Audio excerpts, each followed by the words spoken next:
বেশি আপনি পাপ করবেন, যত বেশি পর্ন দেখবেন, যত বেশি মাদক খাবেন, যত বেশি জুয়া খেলবেন, যত বেশি অহেতুক সময় নষ্ট করবেন, যত বেশি আপনি অন্যের ক্ষতি করবেন, ঠিক আছে, নিরপরাধ মানুষের উপর নির্যাতন করবেন, যত বেশি আপনি পাপ করবেন, পাপ, এই পাপ করতে করতে করতে মানুষের অন্তর কঠিন হয়ে যায়।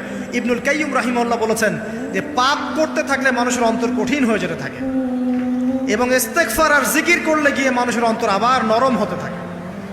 পাপের উপর পাপ করতে থাকলে মানুষের অন্তর কঠিন হতে থাকে।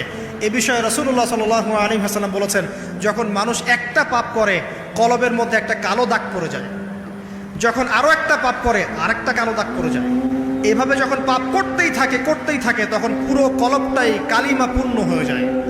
এই অবস্থায় যদি সে তওবা করে আল্লাহ পাক মাফ করে দিবেন। যদি এই অবস্থায় তার মৃত্যু হয়ে যায়, তার আত্মাটা থেকে দুর্গন্ধ বের হতে থাকে, যে আত্মাটা কবজ করতে পর্যন্ত মালাকুল মউত মানে ঘৃণা পোষণ করে।